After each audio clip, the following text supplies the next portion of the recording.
میں مبلغ بنوں سنتوں کا، خوب چرچا کروں سنتوں کا، ہو کرم بحر خاک مدینہ۔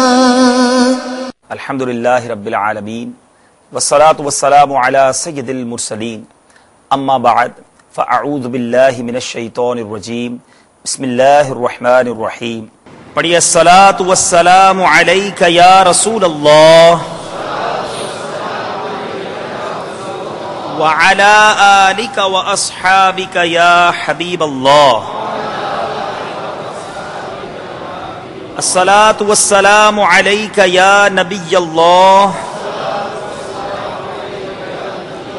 وعلی آلک واصحابک یا نور اللہ۔ بہت ساری احادیث درود پاک کے فضائل میں ملتی ہیں۔ مشکات شریف کی حدیث ہے، حضرت سیدنا ابو ہریرہ رضی اللہ تعالیٰ عنہ سے مروی ہے کہ نبی مکرم نور مجسم رسول اکرم شہنشاہ بنی آدم صلی اللہ تعالیٰ علیہ وسلم کا فرمان مشک بار ہے، من صلی علی واحدۃ صلی اللہ علیہ عشر صلوات وحطت عنہ عشر خطیات ورفعت لہ عشر درجات، یعنی جس نے مجھ پر ایک بار درود پاک پڑھا اللہ تعالیٰ اس پر 10 رحمتیں بھیجتا ہے، اس کے 10 گناہ معاف فرما دیتا ہے اور اس کے 10 درجے بلند کیے جائیں گے۔ درود ایک بار پڑھیں، اجر کتنے ہیں؟ 10 نیکیاں بھی دی جا رہی ہیں، 10 گناہ معاف بھی کیے جا رہے ہیں اور 10 درجات انشاءاللہ جنت میں بلند بھی کیے جائیں گے۔ میرے پیارے اسلامی بھائیوں، میٹریلسٹک دور ہے، بڑا مادی دور ہے۔ دنیا میں کوئی کسی کو کہہ دے کہ بھائی دیکھو جتنے درود پڑھو گے اتنے روپے دوں گا، مجھے بتائیے ہمارا حال کیا ہوگا؟ شاید ہم گفتگو کم کریں گے اور درود زیادہ پڑھیں گے۔ کیوں بھائی؟ یار بات کروں گا تو پیسے کم ہو جائیں گے، پورے دن میں شاید 2 4 5 10 ہزار بار تو درود پڑھ لیں گے۔ نیند بھی کم کرے گا بندہ، کہہ رہا ہے 1 مہینے کی اسکیم ہے بھائی، 1 مہینے تک یہ جتنے درود پڑھو گے اتنے روپے دوں گا۔ مجھے بتائیے ہم کیا کریں گے؟ یہ افسوس کی بات ہے، میں چوٹ کرنے کے لیے کہہ رہا ہوں کہ شاید ہم میں سے کوئی شخص فضول بات نہیں کرے گا، شاید ہم کسی کا فون بھی نہیں اٹھائیں گے، بولے یار 1 مہینے بعد بات کریں گے۔ بھائی 1 مہینے تک تو فقط درود پڑھنا ہے، جتنے درود اتنے روپے۔ یہ دنیا کے روپے بیچتے کیا ہے رب کی رحمت کے آگے؟ جس پر رب کی رحمت ہو جائے، جس کے گناہ معاف ہو جائیں، جس کو اللہ تبارک و تعالیٰ ایک درود کے بدلے اس کے 10 درجے بلند فرما دے، اس بندے کو کوئی اور کام کرنا چاہیے؟ اس کو فضول باتوں میں وقت ضائع کرنا چاہیے؟ ارے جب دنیا کے روپے کی بات آتی ہے ہم اپنی پریورٹیز کو تبدیل کر لیتے ہیں، اپنی ترجیحات کو بدل لیتے ہیں، اور جب اجر و ثواب کی بات آتی ہے، جب رحمتیں لوٹنے کی بات آتی ہے تب سستی غالب ہو جاتی ہے۔ سستی کو دور کر دیجئے، اللہ کے گھر میں بیٹھے ہیں، آج بھی درود پاک پڑھیں گے اور نیت کیجئے کہ کثرت سے درود پاک پڑھیں گے۔ جہاں کہیں میں یہ مدنی چینل کا سلسلہ دیکھا جائے، دنیا بھر میں جہاں یہ ناظرین بھی سن رہے ہوں، وہ بھی نیت کر لیں کہ انشاءاللہ روزانہ کم از کم، ویسے تو زبان ذکر و درود سے تر رہنی چاہیے، ورنہ کم از کم منیمم 313 مرتبہ درود پاک پڑھنا اپنا معمول بنا لیجئے کہ جو روزانہ 313 مرتبہ درود پاک کم از کم پڑھ لیتا ہے وہ کثرت کے ساتھ درود پاک پڑھنے والوں میں شامل ہو جاتا ہے۔ تو نیت کریں انشاءاللہ روزانہ 313 بار درود پاک پڑھیں گے۔ ایک بار محبت کے ساتھ درود پاک پڑھ لیں، صلو علی الحبیب صلی اللہ تعالی علی محمد صلی اللہ علیہ وسلم۔ میرے پیارے اور محترم اسلامی بھائیوں، چونکہ یہاں پر جو اجتماع منعقد ہوا ہے، اس کا جو پرپز ہے، اس کی جو یوں سمجھ لیجیے جس خوشی میں یہ اجتماع کیا جا رہا ہے، یہ خوشی کیا ہے کہ یہاں پر الحمدللہ علم دین کی درسگاہ کا آغاز ہو رہا ہے. علماء بنانے کہ الحمدللہ یوں سمجھ لیجئے کہ منصوبے بن رہے ہیں کہ یہاں صبح صبح جب طلبہ آئیں گے تو قال اللہ تعالی قال رسول صلی اللہ تعالی علیہ وسلم کی صدائیں بلند ہو رہی ہوں گی. کبھی قرآن کی آیات پڑھی جا کر اس کو سمجھایا جائے گا, کبھی احادیث کرام کے میرے پیارے اسلامی بھائیوں رموز و اسرار سمجھائے جائیں گے, کبھی تو فقہ کی پیاری پیاری باتیں سکھائی جائیں گی, تو کہیں عربی عبارت پڑھنے کا طریقہ بتایا جائے گا, کہیں گناہوں سے بچنے کے بارے میں قرآن کیا کہتا ہے یہ سکھایا جائے گا, تو کبھی اس درجے کے اندر انشاءاللہ فرض علوم کے بارے میں ہمیں تعلیم دی جائے گی. تو گویا علم دین کے گلدستے, علم دین کے پھول نچھاور ہوں گے, اور علم دین کی برکت, علم دین کی فضیلت کے بارے میں اتنی روایات موجود ہیں کہ بندہ بیان کرتا چلا جائے اس کے پاس وقت ختم ہو سکتا ہے. علم دین کے فضائل کا احاطہ نہیں کیا جا سکتا. میرے پیارے اور محترم اسلامی بھائیوں, سیدنا انس بن مالک رضی اللہ تعالیٰ عنہ سے روایت ہے, حضور پر نور صلی اللہ تعالی علیہ وسلم نے ارشاد فرمایا, علم حاصل کرو اگرچہ تمہیں چین جانا پڑے, کہ بے شک علم حاصل کرنا ہر مسلمان پر فرض ہے. یہ کون سا علم ہے؟ یہ کیا گریجویشن کا علم ہے؟ کیا سائنس سیکھنے کا علم ہے؟ کیا یہ جناب دنیا کی بہترین ڈگری حاصل کرنے کے بارے میں فرمایا گیا؟ یا قرآن و حدیث شریعت کے علم کے بارے میں یہ حدیث موجود ہے؟ یقیناً اگر قرآن و حدیث پر صحیح عمل کیا جائے, اسی کا علم صحیح معنوں میں حاصل کر لیا جائے, تو پھر دنیاوی علوم بھی خود ہی حاصل ہو جاتے ہیں. آپ تاریخ اسلام اٹھا کر دیکھیے, پہلے سائنٹسٹ جو تھے وہ مسلمان تھے, پہلے جناب دنیا بھر کی ایجاد کرنے والے جو لوگ تھے وہ مسلمان تھے. انہوں نے جناب کسی بڑی یونیورسٹی میں جا کر ڈگریاں حاصل نہ کی تھیں, وہ قرآن و حدیث کا علم رکھتے تھے, وہ پیارے آقا علیہ الصلوۃ والسلام کی تعلیمات پر عمل کرتے تھے, قرآن پاک کے رموز و اسرار سمجھنے کی کوشش کرتے تھے. تو یہ دنیاوی علوم ان کے سامنے حاضر ہو جاتے. خود امام اہل سنت مجدد دین و ملت پروانہ شمع رسالت میرے آقا نعمت امام احمد رضا خان علیہ رحمت الرحمان کی سیرت اٹھا کر دیکھ لیجئے, کون سا علم ہے جس پر آپ کو ماسٹر حاصل نہیں تھا؟ ایسا نہیں تھا صرف تھوڑا سا جانتے تھے. امام اہل سنت کے بارے میں آتا ہے, آپ نے جس علم پر قلم اٹھایا اس علم میں آپ اتھارٹی مانے جاتے ہیں, آپ اس علم پر ایسا ملکہ رکھتے تھے کہ آج تک اس علم جاننے والوں کی عقلیں حیران ہیں. امام اہل سنت نے تو بریلی شریف ہندوستان کے باہر کہیں جا کر سفر نہ کیا, اور کسی یونیورسٹی کسی اسکول میں جا کر اپنے علم کو حاصل نہ کیا.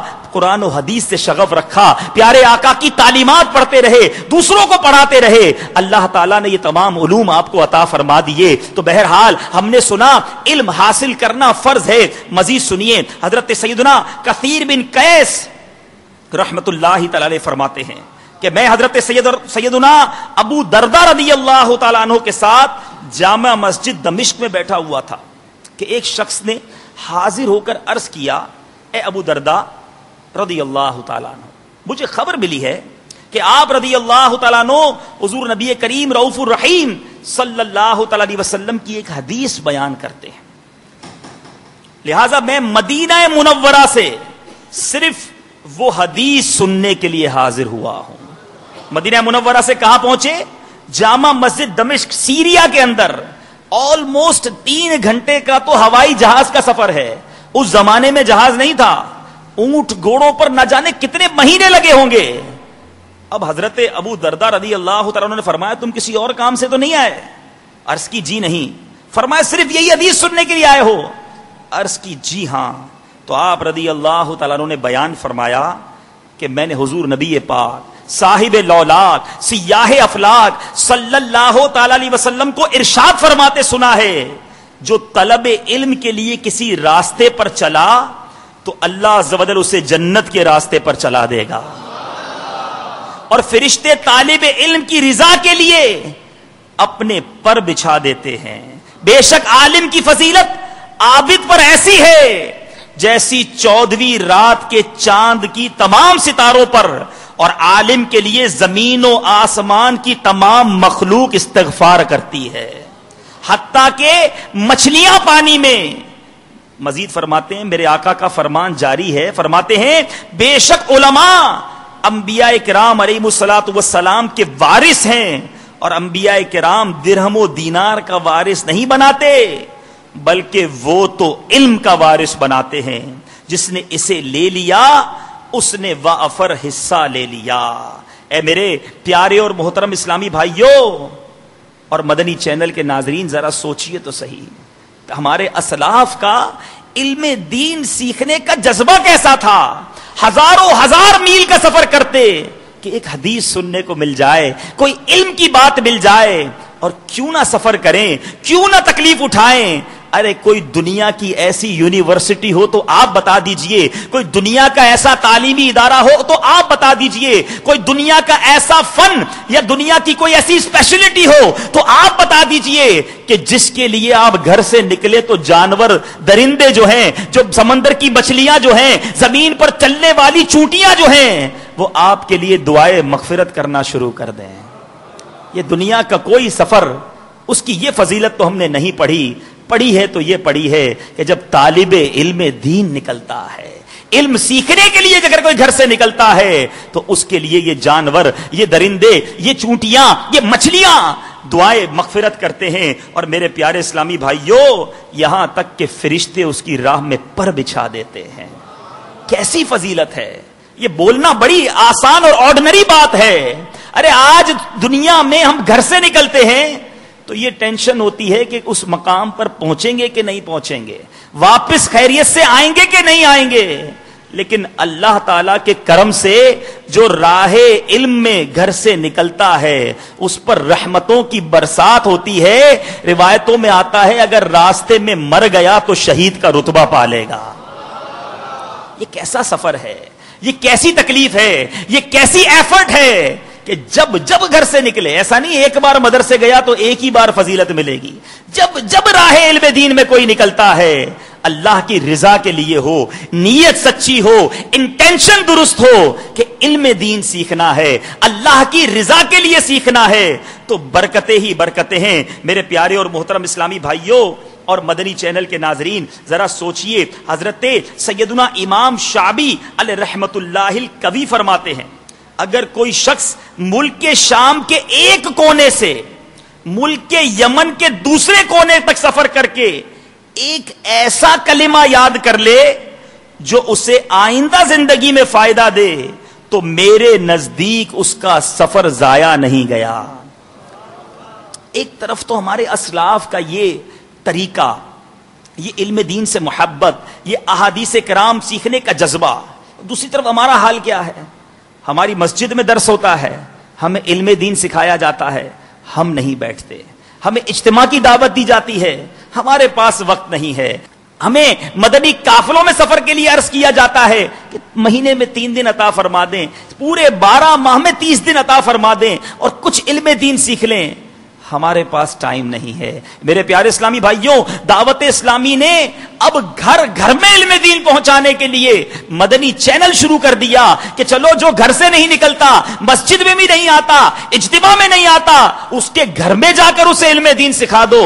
لیکن مدنی چینل بھی ہم کتنی دیر دیکھتے ہیں؟ تھوڑی دیر دیکھا، پھر کسی اور چینل پر، پھر علم دین سے دور۔ ارے ہمارے اسلاف گھر بار، بیوی، بچے، کاروبار چھوڑ کر، خرچ کر کے ایک حدیث سیکھنے کے لیے چل پڑتے اور اس سفر کو اپنی مغفرت کا سبب سمجھتے، اور آج ہمیں علم دین سکھانے والے ہمارے پیچھے ہیں۔ فرق دیکھیے، ایک طرف وہ سفر کرتے تھے کہ کوئی علم کی بات بتا دے، کوئی ہمارے اس کوزے کے اندر علم کے کوئی مدنی پھول ڈال دے، ہماری طرف یعنی گویا یوں کہا جائے کہ کنواں پیاسے کے پیچھے چل رہا ہے کہ بھائی تھوڑا پانی پی لو، مگر یہ عجیب پیاسا ہے کہ پیاس تو بڑی لگی ہے، پانی دور دور تک اس کے پاس نہیں ہے، مگر کنویں کے قریب نہیں آتا۔ علم دین سے دور رہ کر زندگی اچھی نہیں ہے۔ کوئی اگر یہ سمجھتا ہے کہ ٹھیک ہے جناب، نہیں بن سکا عالم تو کیا ہو گیا، نہیں سیکھ سکا علم دین کی بات تو کیا ہو گیا، نماز تو پڑھ لیتا ہوں، ہے بھائی میں جناب نماز پوری پڑھتا ہوں، روزے رکھ لیتا ہوں، زکات دیتا ہوں، ضروری تھوڑی ہے کہ میں جناب اتنا سارا علم دین سیکھوں۔ میرے پیارے اسلامی بھائیوں، یاد رکھیے، علم کے بغیر نماز، علم کے بغیر زکات، علم کے بغیر عبادت، یہ عبادت بعض اوقات گناہ میں تبدیل ہو جاتی ہے۔ مسلمان کے لیے پاک ہونا ضروری، جو پاک نہیں ہے اس کی نماز ہوگی؟ نماز بھی نہیں ہوگی۔ جو ناپاک ہے اس کا مسجد کے اندر ایک قدم رکھنا بھی حرام، مسجد کے اندر آنا حرام، قرآن پاک کو ہاتھ لگانا حرام، قرآن پاک کی تلاوت کرنا اس کے لیے ناجائز۔ اب کسی شخص پر غسل فرض ہوا، بالغ پر فرض ہو جاتا ہے، مرد و عورت جو بھی سن رہے ہیں مجھے، اگر اس کو صحیح غسل کرنے نہیں آتا، ٹھیک ہے آپ کہیں گے ہم تو زبردست غسل کرتے ہیں، آدھا گھنٹے تک تو باتھ روم سے باہر نہیں نکلتے ہیں، تو میرے بھائی آپ پوری ٹینکی بہا لیں اپنے اوپر، لیکن اگر آپ نے کلی نہیں کی، آپ نے ناک میں نرم ہڈی تک پانی نہیں چڑھایا، حالانکہ آپ نے بڑے شیمپو استعمال کیے، آپ نے بڑے اچھے اچھے صابن استعمال کیے، فیس واش بھی یوز کیا تھا، جب باتھ روم سے باہر نکلے تو پورا کمرہ مہک رہا تھا، لیکن اگر غسل کے 3 فرض پر عمل نہیں ہوا تو جناب آپ ناپاک باہر نکلے ہیں۔ اب ناپاکی کے عالم میں کوئی شخص مسجد میں آئے اور ساری رات نفل پڑھتا رہے، ساری رات تلاوت کرتا رہے، مسجد میں 5 ٹائم با جماعت نماز پڑھتا رہے، دوسرے برابر والے سمجھیں بھائی حاجی صاحب تو بھائی نوافل پہ نوافل پڑھتے ہیں، یہ تو جب دیکھو قرآن پڑھ رہے ہوتے ہیں۔ مجھے بتائیے وہ 4 گھنٹے 6 گھنٹے مسجد میں گزارنے والا جب گھر جاتا ہے تو ثواب لے کر جاتا ہے یا گناہ لے کر جاتا ہے؟ علم کے بغیر عبادت کی مگر علم نہ تھا۔ اسی طرح مسلمان کے لیے نماز سے پہلے وضو کرنا ضروری۔ آپ کہیں گے چلو جناب غسل تو ہم درست کر لیتے ہیں، وضو کے کتنے فرائض ہیں، ہم میں سے کس کو آتے ہیں؟ اگر وضو کا ایک فرض پورا نہیں ہوا تو بے وضو ہو گئے، بے وضو کی نماز درست نہیں، اس کی تلاوت درست نہیں، پڑھتا رہے ساری زندگی نماز، ایک بھی نماز قبول نہ ہوگی۔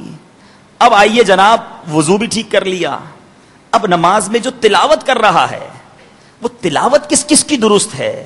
تجوید ہم میں سے کس کو آتی ہے؟ یہ کوئی اردو زبان نہیں ہے، کوئی انگلش نہیں ہے، کوئی پنجابی نہیں ہے کہ جتنی ٹانگیں توڑنی ہے توڑ دو، بس سامنے والا سمجھ جائے تو بات پوری ہو جائے گی، نہیں۔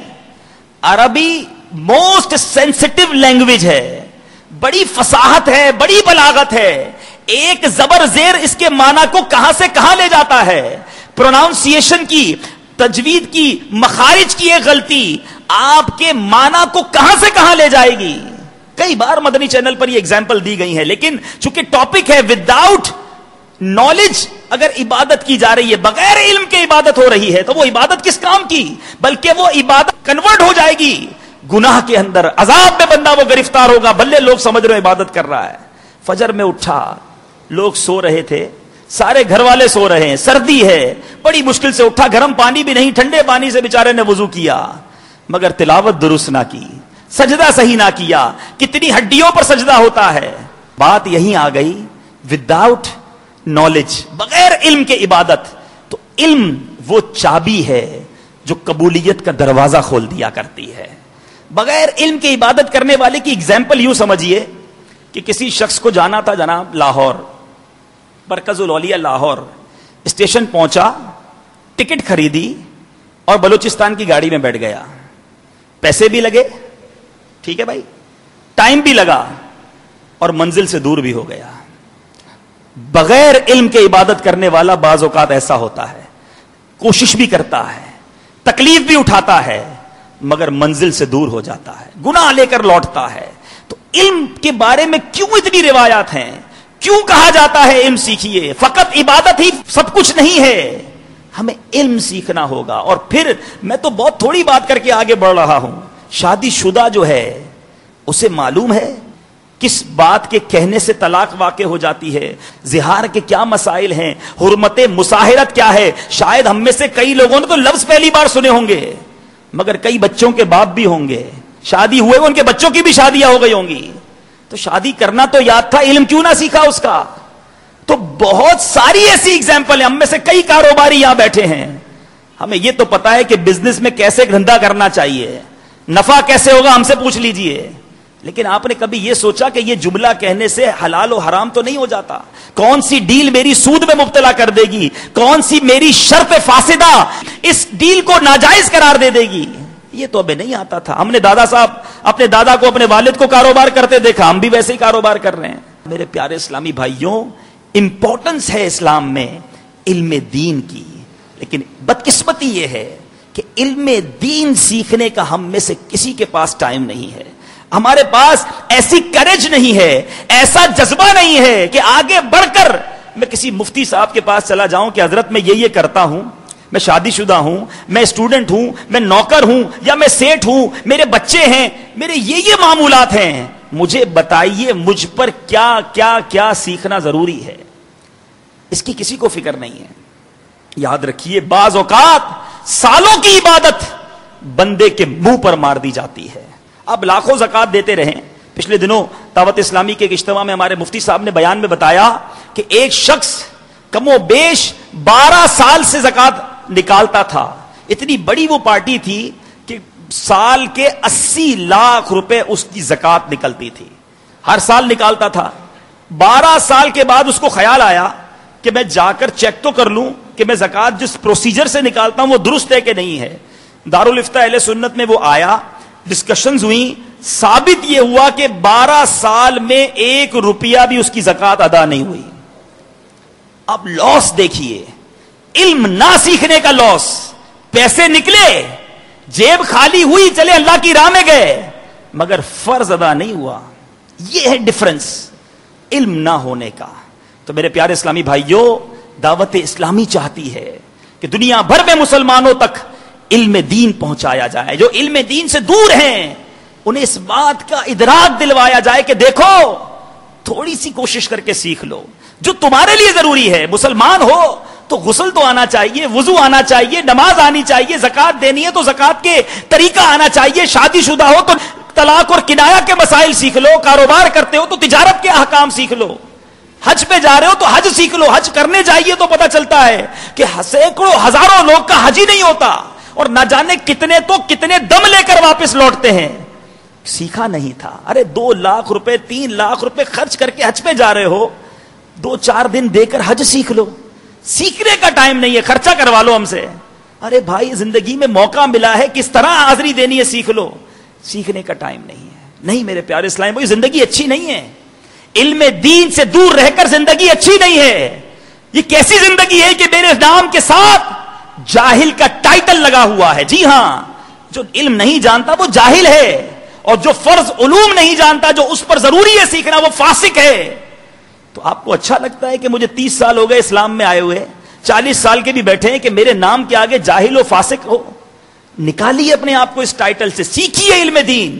اور دعوت اسلامی آپ کو یہ مواقع دیتی ہے, کہیں جامعہ کھول کر, کہیں قافلوں میں سفر کروا کے, کہیں اجتماعات منعقد کر کے, کہیں دعوت اسلامی کے مکتبے سے کتابیں شائع کر کے, کہیں مدنی قافلوں کے لیے آپ کو دعوت دے کر, اور اب تو مدنی چینل کے ذریعے آپ کو گھر بیٹھے کئی علوم سکھائے جا رہے ہیں.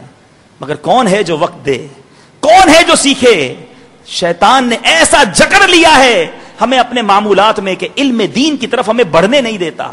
اسکول کی چھٹی ہو جائے یہ ہمیں گوارا نہیں, مگر روزانہ کتنا علم دین سیکھا اس کے بارے میں کون ریکنسائل کرتا ہے؟ پیارے اسلامی بھائیوں, صرف ایک علم دین کی میں نے چند مثالیں دی.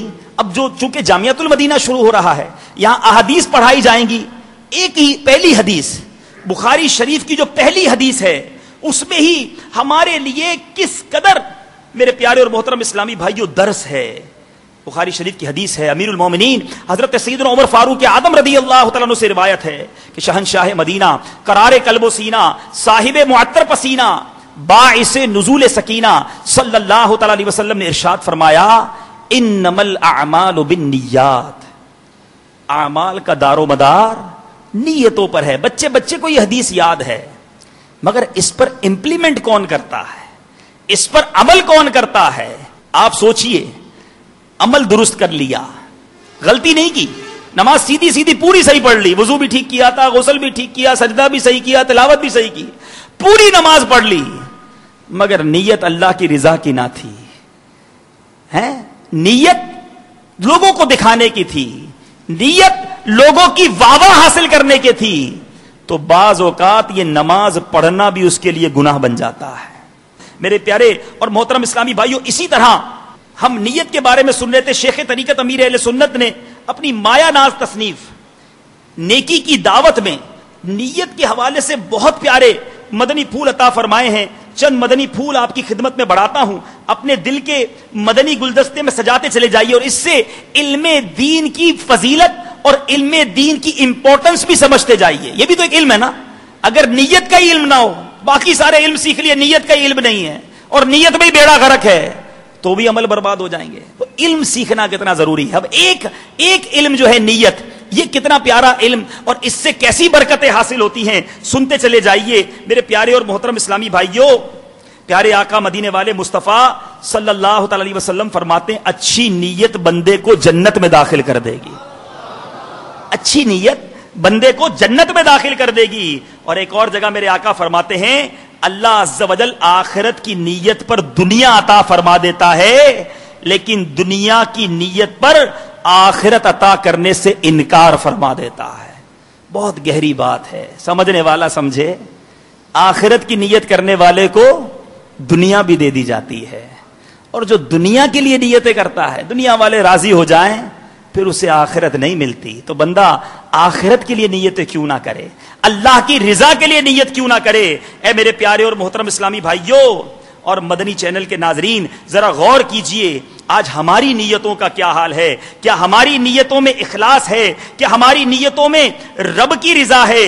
کہیں ایسا نہ ہو میرے پیارے اسلامی بھائیوں, نیت صحیح معنوں میں نہ ہونے کی وجہ سے ہمارے اعمال برباد کر دیے جائیں اور رب کی ناراضگی ہمیں نصیب ہو جائے. آئیے اچھی نیتوں کے مزید فوائد بھی سنتے چلے جائیے کہ حضرت سیدنا عبداللہ ابن عباس رضی اللہ تعالیٰ عنہما سے روایت ہے. بڑا انوکھا واقعہ ہے, آپ کو بہت کچھ سمجھنے کو ملے گا. دو واقعات ہیں, غور سے سنیے. کہ ایک بادشاہ ایک بار اپنی سلطنت کے دورے پر نکلا, اپنی رعایا کی خیر و عافیت پوچھنے, معاملات کو دیکھنے کے لیے.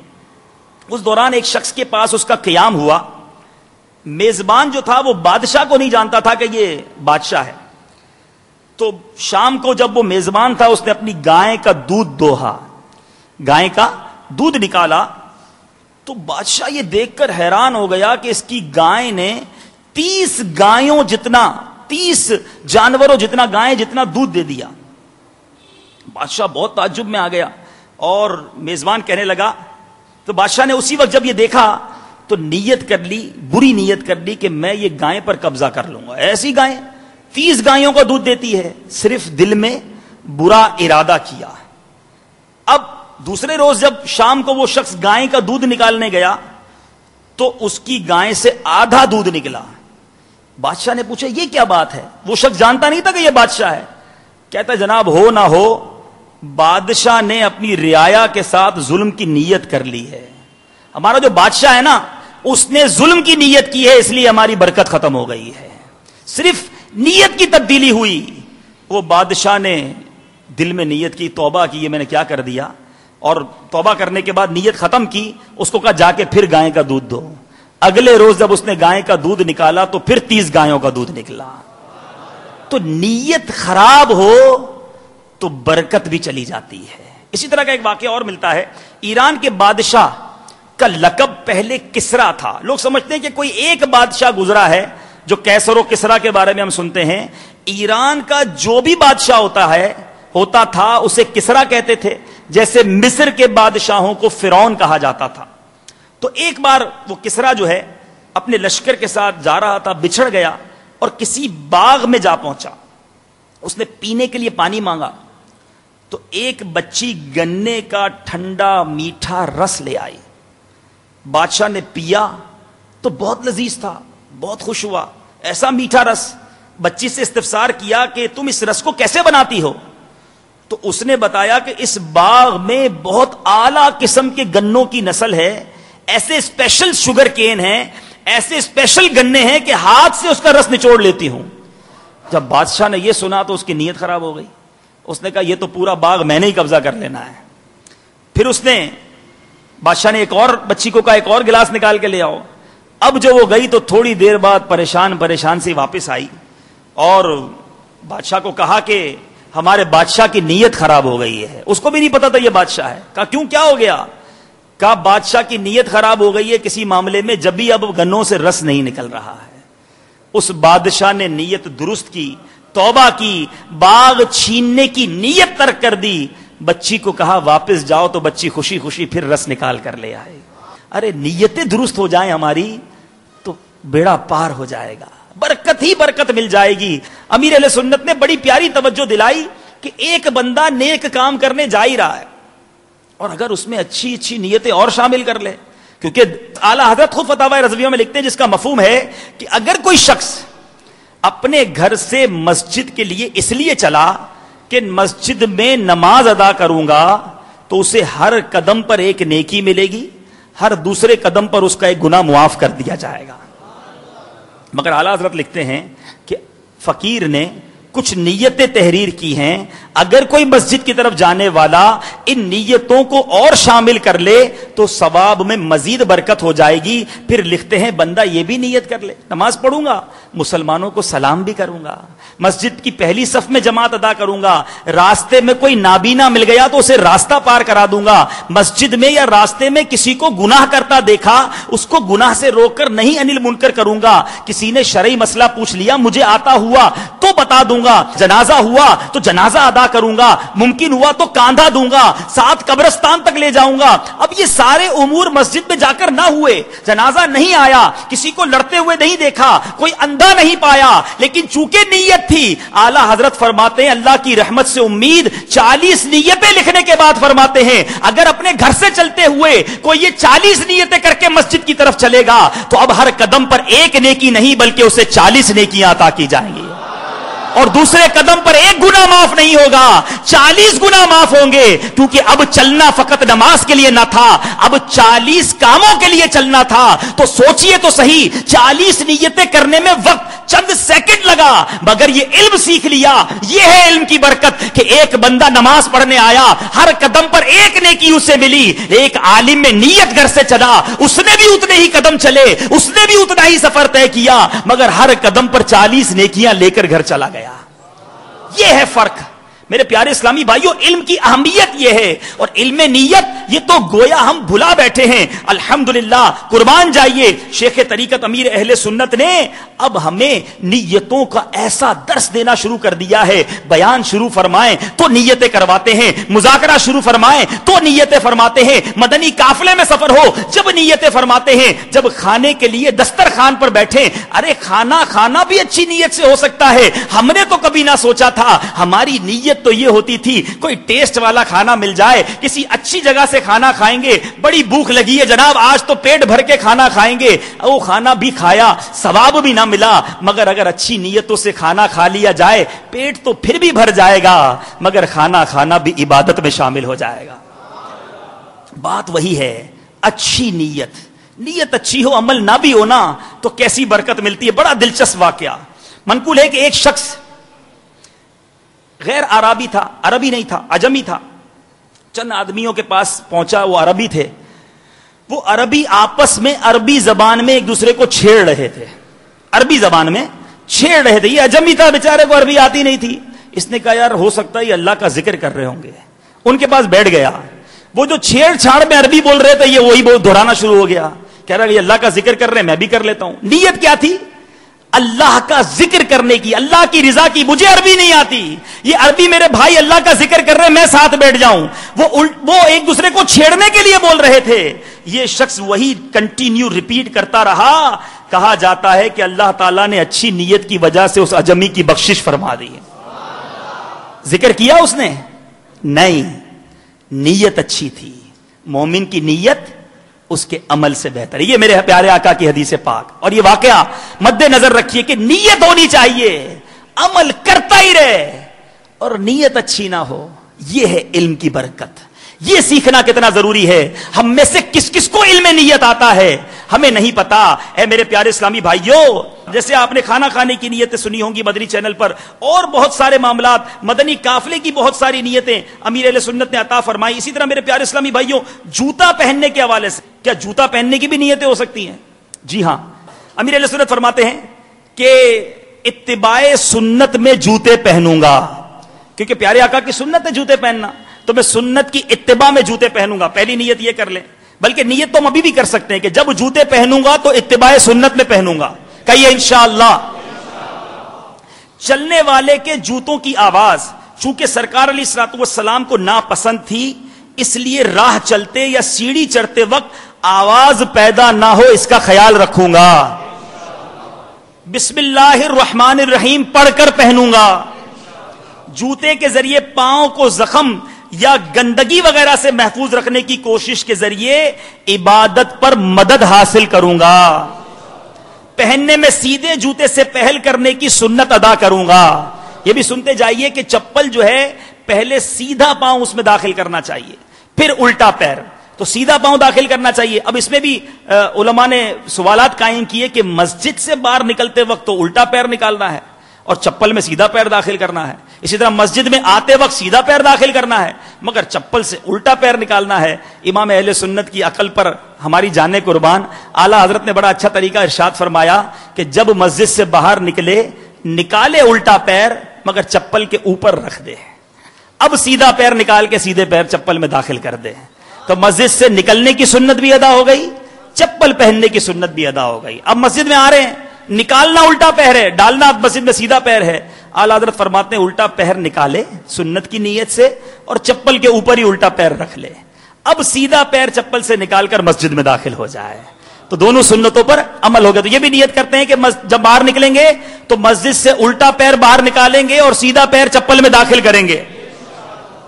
اچھا, پھر آگے امیر سنت نیت عطا فرماتے ہیں سنت تنظیف ادا کروں گا, یعنی پاؤں کو میل کچیل سے بچاؤں گا.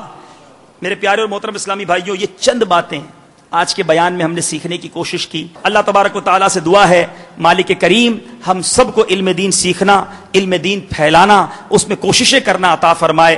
اللہ کرم ایسا کرے تجھ پہ جہاں میں, اے دعوت اسلامی تیری دھوم مچی ہو. صلو علی الحبیب صلی اللہ تعالی علی محمد. میں مبلغ بنوں سنتوں کا, خوب چرچا کروں سنتوں کا, ہو کرم بہر خاک مدینہ. اس سلسلے کے بارے میں اپنے تاثرات اور مدنی مشورے 03124921 اور 03012612 پر SMS یا فیڈ بیک @madanichannel.tv پر میل کر سکتے ہیں.